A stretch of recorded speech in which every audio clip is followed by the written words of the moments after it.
കൂട്ടുകാരെ, നമുക്കിന്ന് നല്ല അടിപൊളി കിഴി പൊറോട്ട വീട്ടിൽ എങ്ങനെ സിമ്പിൾ ആയിട്ട് ഉണ്ടാക്കാന്ന് കാണാം.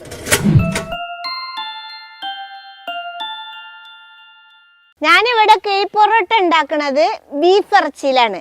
ഞാനിവിടെ 1 കിലോ ബീഫ് എടുത്ത് വെച്ചിട്ടുണ്ട്. ഇത് ഉണ്ടാക്കാൻ ബീഫ് എടുക്കുമ്പോൾ ഇച്ചിരി നെയ്യൊക്കെ കൂടിയിട്ട് വേണം എടുക്കാൻ കേട്ടോ മക്കളെ. അപ്പോൾ ടേസ്റ്റ് ഒന്നുകൂടി കൂടുള്ളൂ. ഇനി നമുക്ക് ഇത് കുക്കറിലേക്ക് ഇട്ട് കൊടുക്കാം. ഈ ഇറച്ചിയിൽ ഇനി നമുക്ക് 1/2 ടീസ്പൂൺ മഞ്ഞൾപ്പൊടി ഇട്ട് കൊടുക്കാം. ഇനി ഇതിലേക്ക് 1.5 ടേബിൾ സ്പൂൺ കാശ്മീർ മുളക് പൊടി ഇട്ട് കൊടുക്കാം. ഇനി ഇതിൽ നമുക്ക് 2 ടേബിൾ സ്പൂൺ മല്ലിപ്പൊടിയും കൂടി ഇട്ട് കൊടുക്കാം. ഇനി ഇതിൽ 1 ടീസ്പൂൺ കുരുമുളക് പൊടി ഇട്ട് കൊടുക്കാം. നമുക്കൊരു 1.5 ടേബിൾ സ്പൂൺ ഇഞ്ചി വെളുത്തുള്ളി പേസ്റ്റ് ഇട്ട് കൊടുക്കാം. നമുക്കിനി പാകത്തിന് ഉപ്പും കൂടി ഇട്ട് കൊടുക്കാം. ഞാനിവിടെ ഒരു 1.5 ടീസ്പൂണ് ഉപ്പിട്ട് കൊടുത്തിട്ടുണ്ട്. ഇനി നമുക്ക് നോക്കിയിട്ടിടാം. ഒരു 2 തണ്ട് കരിവേപ്പിലയും ഇട്ട് കൊടുക്കാം. ഇനി നമുക്കിതിലൊരു ലേശം വെളിച്ചെണ്ണ ഒഴിച്ചു കൊടുക്കാം. ഇനി നമുക്കിതിലൊരു 1/2 ടീസ്പൂണ് ജീരകപ്പൊടിയും കൂടി ഇട്ട് കൊടുക്കാം. ഇനി നമുക്കിത് നന്നായിട്ടൊന്ന് ഇളക്കി മിക്സാക്കി കൊടുക്കാം. ഇപ്പോൾ ഇത് നമ്മൾ നന്നായിട്ട് ഇളക്കി നന്നായിട്ട് മിക്സാക്കിയിട്ടുണ്ട്. ഈ ഇറച്ചി വെന്ത് കിട്ടുമ്പോൾ നമുക്കൊന്ന് ചാറോടെ വേണം കിട്ടാൻ. അപ്പം നമുക്കിതിൽ കുറച്ച് വെള്ളം ഒഴിച്ചു കൊടുക്കാം. നമുക്കിനി ഇത് മൂടി വെച്ച് നന്നായിട്ടൊന്ന് വേവിച്ചെടുക്കാം. ഇനി ഇത് ഇവിടെ ഇരുന്നിട്ട് ഒരു 6 വിസിൽ വരുന്നവരെ വെന്ത് വരട്ടെ. അങ്ങനെ ഇതിലിപ്പോൾ 6 വിസിൽ വന്നിട്ടുണ്ട്. ഇനി നമുക്ക് ഇറക്കി വെച്ചിട്ട് ഇതിൻ്റെ ഗ്യാസൊക്കെ പോണത് വരെ വെയിറ്റ് ചെയ്യാം. ഇനി നമുക്ക് ബീഫ് ഒന്ന് തുറന്ന് നോക്കാം. അതിൻ്റെ വിസിലിൻ്റെ ആവിയൊക്കെ പോയിട്ടുണ്ട്, കണ്ടില്ലേ? ഗ്യാസൊക്കെ പോയിട്ടുണ്ട്. അയ്യവ, നമ്മുടെ ബീഫ് നല്ല സൂപ്പറായിട്ട് വെന്തിട്ടുണ്ട് കേട്ടോ മക്കളെ. ഇനി ഇത് ഇവിടെ ഇരിക്കട്ടെ. നമുക്ക് ഇതിനുള്ള മസാലകൾ ഉണ്ടാക്കിയെടുക്കാം. ചട്ടി അടുപ്പത്തൊക്കെ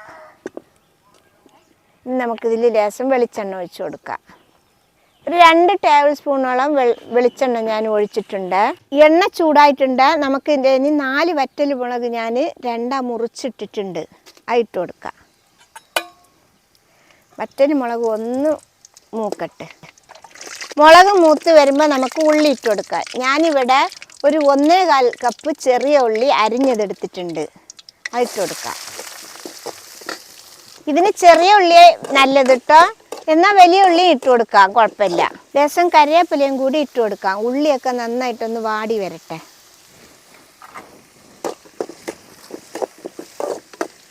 നമ്മുടെ ഉള്ളി ഇതേപോലെ വാടി വന്നിട്ടുണ്ട്.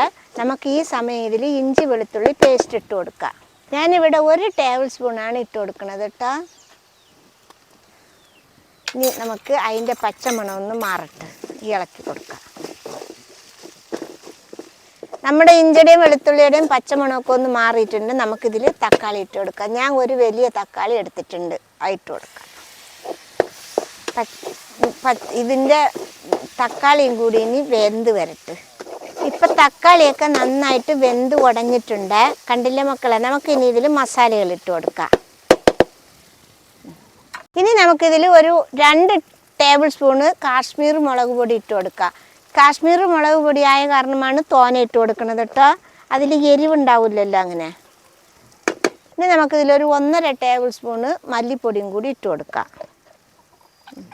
ഇനി നമുക്കിതിൽ 1/4 ടീസ്പൂണ് ജീരകപ്പൊടിയും കൂടി ഇട്ട് കൊടുക്കാം. ഞാനിതിൽ മഞ്ഞൾപ്പൊടി ഇടുന്നില്ല. അത് നമ്മൾ ഇറച്ചിയിൽ ഇട്ടിട്ടുണ്ട്, അതുകൊണ്ടാണ് മഞ്ഞൾപ്പൊടി ഇടാത്തത് കേട്ടോ. നമുക്കിനി ഇളക്കി ഇതൊക്കെ പാടെ മിക്സാക്കി എടുക്കാം. മസാലകളുടെ പച്ചമണമൊക്കെ ഒന്ന് മാറട്ടെ. ഇപ്പം നമ്മുടെ മസാലയുള്ള പച്ചമണമൊക്കെ മാറിയിട്ടുണ്ട്. നമുക്കിനി വേവിച്ച് വെച്ച ഇറച്ചി ഇതിലേക്ക് കൊട്ടി കൊടുക്കാം. കണ്ടില്ലേ, നല്ല ചാറോടെ കൂടിയിട്ടുള്ള ഇറച്ചി വന്ന്. ഇനി നമുക്കിത് നന്നായിട്ടൊന്ന് ഇളക്കാം. ഇത് എല്ലാം ഇളക്കി മിക്സാക്കിയതിന് ശേഷം നമുക്ക് ഉപ്പ് പാകമുണ്ടോ എന്ന് നോക്കിയിട്ട് പാകത്തിന് ഇട്ട് കൊടുത്താൽ മതി കേട്ടോ മക്കളെ. ഇനി ഒന്ന് തിളച്ച് വരട്ടെ. ഇനി നമ്മുടെ മസാല റെഡി ആയിട്ടുണ്ട്. വല്ലാതെ വറ്റി വെള്ളം ഇല്ലാതെ വരാനും പാടില്ല, വല്ലാതെ കുറുകാനും പാടില്ല. രണ്ടിൻ്റെ ഇടയ്ക്കായിട്ട് എടുക്കണം.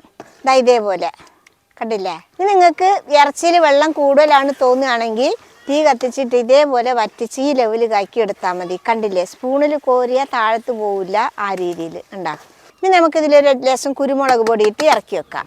നമുക്കിതിലൊരു 1/2 ടീസ്പൂൺ കുരുമുളക് പൊടി ഇട്ട് കൊടുക്കാം.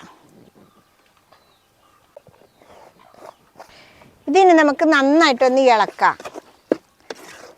ഇളക്കിയിട്ട് എല്ലായിടത്തും കുരുമുളക് പൊടി പെടട്ടെ, അതേ രീതിയിൽ ഇളക്കിയിട്ട് നമുക്കിത് ഇറക്കി വെക്കാം. ഇനി നമുക്ക് പൊറോട്ട കിഴി കെട്ടാൻ വേണ്ടിയിട്ടുള്ള വാഴയില നമുക്കൊന്ന് വാട്ടിയെടുക്കാം. ഇല വാട്ടുന്നത് എന്തിനാണെന്നറിയോ? നമ്മൾ ഇത് കിഴി കെട്ടുമ്പോൾ ഇല കീറാതിരിക്കാനാണ് വാട്ടണത്. വാട്ടിയ ഇല ആകുമ്പോൾ നല്ല പേപ്പർ പോലെ ഇങ്ങനെ മടക്കി കുത്തി കെട്ടാമല്ലോ, അതിനാണ് കേട്ടോ മക്കളെ വാട്ടണത്. തണ്ടും കൂടി ഇല പോലെ വാടുകയാണെങ്കിൽ തണ്ട് പൊട്ടില്ല. നല്ല സൂപ്പറായിട്ട് നമുക്ക് കെട്ടിക്കൊടുക്കാം. ഈ വാട്ടിയ വാഴയില നന്നായിട്ട് തുടച്ചിട്ട് വേണം എടുക്കാൻ, അല്ലെങ്കിൽ നമ്മൾ അടുപ്പത്ത് വെച്ച് വാട്ടിയതല്ലേ, അപ്പോൾ കരി ഉണ്ടാവും. ഇനി നമുക്കിത് കിഴി കെട്ടിയെടുക്കണം. കിഴി കെട്ടാൻ വേണ്ടിയിട്ട് പൊറോട്ടയാണ് വേണ്ടത്. അതിന് ഞാൻ വാങ്ങി കൊണ്ടുവന്ന് വെച്ചിട്ടുണ്ട്. ഈ ഇലയിൽ നമുക്ക് ഒരു ചെറിയ കഷ്ണം ഇലയും കൂടി വെച്ച് കൊടുക്കാം. ഇനി നമുക്കിതിൽ ഒരു പൊറോട്ട വെച്ച് കൊടുക്കാം. ഇലയുടെ നടുക്ക് ഇങ്ങനെ വെച്ച് കൊടുക്കാം. ഇനി നമുക്ക് ഈ സെറ്റാക്കി വെച്ച ബീഫ് അതിലേക്ക് എടുത്ത് വെച്ച് കൊടുക്കാം. കുറച്ച്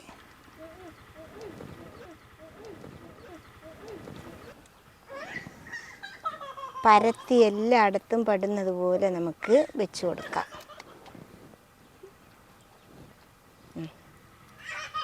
ഇനി നമുക്കിതിൻ്റെ മേലെ ഒരു പൊറോട്ടയും കൂടി വെച്ച് കൊടുക്കാം. ഇനി നമുക്ക് ഒന്നുകൂടി ഇങ്ങനെ നല്ല അമർത്തിയിട്ട് നമുക്കിതിൽ കിഴി കെട്ടി കൊടുക്കാം. വാഴയില ഇങ്ങനെ വെച്ച് ഇങ്ങനെ വെച്ച് ഇങ്ങനെ വെച്ച് ഇങ്ങനെ വെച്ച് ഇങ്ങനെ വെച്ച് ഇതാ. ഇനി നമുക്കിതൊന്ന് കെട്ടിക്കൊടുക്കാം. ഞാൻ ആ വാഴയുടെ ഇലയുടെ തണ്ട് തന്നെ എടുത്തിട്ടുണ്ട്.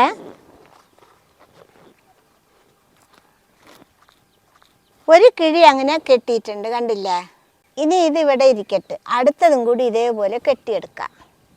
അങ്ങനെ നമ്മൾ 1 കിലോ ബീഫിൽ 3 കിളിയാണ് കെട്ടിയിട്ടുള്ളത്. ഇറച്ചി കുറച്ചാണ് വെച്ച് കൊടുക്കുകയാണെങ്കിൽ ഇനി നമുക്കൊരു 2 കിഴിയും കൂടി കെട്ടാനുള്ളത് ഉണ്ടാവും. അങ്ങനെ 5 എണ്ണം കെട്ടാം 1 കിലോ ബീഫിൽ കേട്ടോ മക്കളെ. ഇതിപ്പോൾ കണ്ട ഇഡ്ഡലി പാത്രത്തിൽ വെള്ളം വെച്ച് തിളച്ച് ആവി പൊന്തി വരുന്നുണ്ട്. നമുക്കിനി ഇത് ഓരോന്നായിട്ട് ഇതിൽ എടുത്ത് വെക്കാം.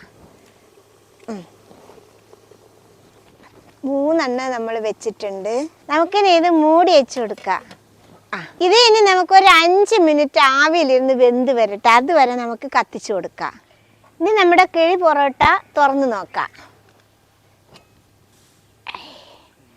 നല്ല ആവി വരുന്നുണ്ട്. ഇനി നമുക്കിത് ഇറക്കി വെക്കാം. അങ്ങനെ നമ്മുടെ കിഴി പൊറോട്ട റെഡി ആയിട്ടുണ്ട് മക്കളെ. ഇനി നമുക്ക് ഒരു കിഴി അങ്ങ് തുറന്ന് നോക്കാം. അയ്യവാ, അടിപൊളിയായിട്ടുണ്ട്, കണ്ടില്ലേ? ഇത് കണ്ടില്ലേ മക്കളെ? ഇറച്ചിയും പൊറോട്ടയും ഒന്നിച്ച് വന്നിട്ടുണ്ട്, കണ്ടില്ലേ? ഇത് എല്ലാവരും ഉണ്ടാക്കി നോക്കണം. എല്ലാവരുടെ വീട്ടിലും ബീഫും പൊറോട്ടയൊക്കെ വാങ്ങണതല്ലേ. അപ്പോൾ അത് ഉണ്ടാക്കി നോക്കണം. ഇഷ്ടപ്പെട്ട സബ്സ്ക്രൈബ് ചെയ്യുക, ലൈക്ക് ചെയ്യുക, കമൻറ്റ് ചെയ്യുക, ഷെയർ ചെയ്യുക, ഫോളോ ചെയ്യാനും കൂടി മറക്കരുതേ മക്കളെ.